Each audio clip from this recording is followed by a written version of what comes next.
We're recording now. Yay. Thank you. You can hear me fine, right? Yeah. Okay, good. So, let me just start my intro. YouTubers, I am here at Brina, Palencia. Unfortunately, she was just a bit too busy during SuperCon, but thankfully she's doing this over Skype. Yay! Thank God for Skype. I don't know who made it, but good invention. Okay, so my first question. How long have you been a voice actor? 10 years. Wow. Awesome. I'm going to ask the whole who's your favorite voice actor thing. I'm going to narrow it down because I know it's hard. Favorite voice acting jobs from last year. Okay. Favorite voice acting jobs from last year. Last year I mostly did all on camera stuff because I was working on StarCrossed. Mm-hmm. I didn't do a whole lot of voiceover last year. I definitely worked on One Piece last year, which was awesome. So I guess I'll say One Piece because I love Chopper so much.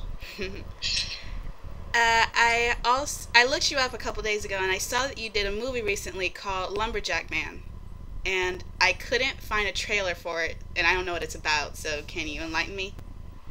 Yeah, sure. You can't find it anywhere at all. You can't find anything about it really because they're still in the process of trying to sell it. So it's basically it's a comedy about the lumberjack man who comes back every like 100 years or something and kills teenagers at this camp or whatever and sweetens his pancakes with the blood of teenagers. Healthy. So it's a spoof on like Friday the 13th and like all those kitschy horror films from the 80s and 90s. Cool. Now with Holo and Spice and Wolf, do you have a favorite episode with that? I don't know that I have a favorite episode. All of it, it's hard for me to pinpoint an exact episode because so much of it runs together. I do like that moment where, basically any moment where she actually shows vulnerability because it's so rare. Yeah. Because I know there was one time whenever she finds out that her hometown doesn't really exist anymore and that all of her friends are probably dead, and her like finally admitting that to Lawrence was really moving. I remember that. And I always one of my favorite lines is always going to be the stupid potato. Did you really think wolf when you first saw a picture of her? Because I thought fox. Yeah, because I think because she's redheaded, she looks a bit more like a fox. Yeah, I didn't think wolf at all. Yeah. I had so many questions now, but I forgot them. Have you had any regretted roles? No, I've never had any roles that I regretted. Whenever I did Priscilla and Claymore, I didn't regret doing that role, but it was a role that, after I realized how taxing it was on my voice, that I knew I couldn't do a role like that again. Yeah, all that shouting. So, I really enjoyed doing that role a lot. I thought it was really fun. I'm glad I got it out of my system, and that I know that it's not for me. Yeah, after I watched the series for the second time and I got near the end, when I actually noticed that Priscilla was naked. I was like, oh, there's boobs. Yeah. She was fun though. I liked how dark she was. She looks so sweet. It's a lie. Damn it! I can't. I'm hating myself that I'm forgetting all my questions for you. That's okay. You should write them down. Yeah, I should.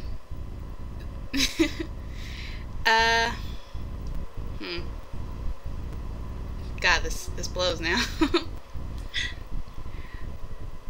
Have you ever...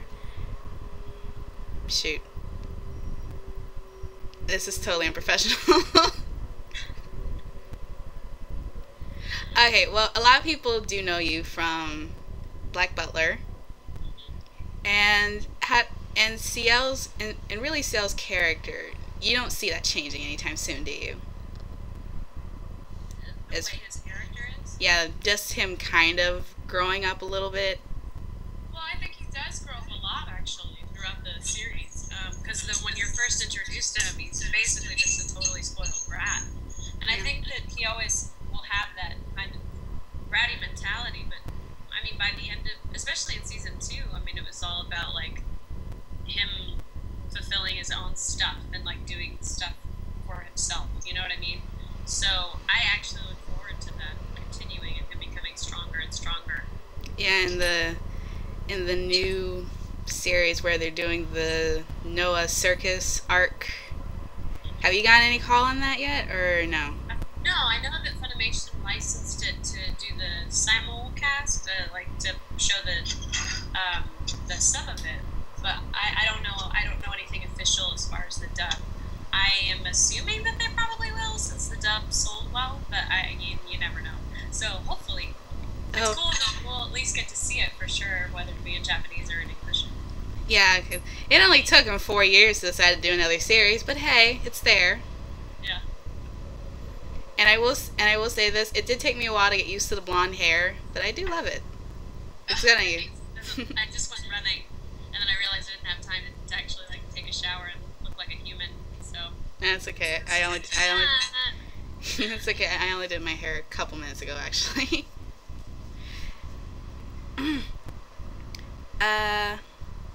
So what is it really like working at Funimation? It's really fun. I mean, it's a job for sure. Like, but it's a much more fun job than like working at Starbucks or a bank or something. I mean, it's cool because I have a lot of close friends there and made a lot of close friends there. Like, almost everyone in my bridal party when I got married were all Funimation actresses. And, like, most of the people that were on my guest list were people that have worked or did work or whatever, at some point had something to do with Funimation. So, it's a pretty tight-knit community, definitely. I could see how it could be kind of intimidating for some newer actors that come in, because we all know each other so well. Cool. I do have intentions of becoming a voice actor once I get everything set up and I have a little bit of training. Yeah, training is key. Yeah, no training, they won't take you seriously and they probably won't hire you. Right. So train out there, all you potential voice actor people. So when you are doing animation, you're always alone in the booth, right? Anime, that is typically the case. There have been some exceptions. The season finale of Deck, where Garrus and I were actually in the booth together, because it was not awesome mouth movements. We didn't match any claps on it, so it's just us talking about the pictures that we're looking at and like reminiscing about everything that happened in the season. And so that's the only time for anime that I've ever been in the booth with someone at the same time. Unless it's for what we call walla, which is like the crowd scenes, like anytime that you're, when you see the main characters are in like a marketplace or something, you can kind of hear them murmuring in the background. It's called walla, and that's usually like 3 or 4 people in a booth all talking to each other and making stuff up. That's there in the marketplace. Cool. So do you have any when you get a script, has there ever been like a couple of lines that you've gotten that you're like really, really embarrassed to say? Not really. I mean, not embarrassed to say. There's some stuff that I would say like in Shin-chan that I was surprised I was allowed to say. Who are you in Shin-chan? Because I played Georgie. That was, oh my god, that was you. Yeah. Now I think of it, I can totally tell. Yeah, there's definitely been lines that you kind of have to stop and go like, oh wow, I'm getting paid to say this. But I've never said anything that I was just like, oh my gosh, I don't know if I can say it. That's not really my style. So have you ever had any like awkward moments in the booth while recording? Yeah, if anybody watching this is familiar with Aquarion. Have you watched it? Alright. We're back. So, embarrassing... I'm sorry, you guys. There was that... I went over my time limit. So, my last question was embarrassing moment in the booth.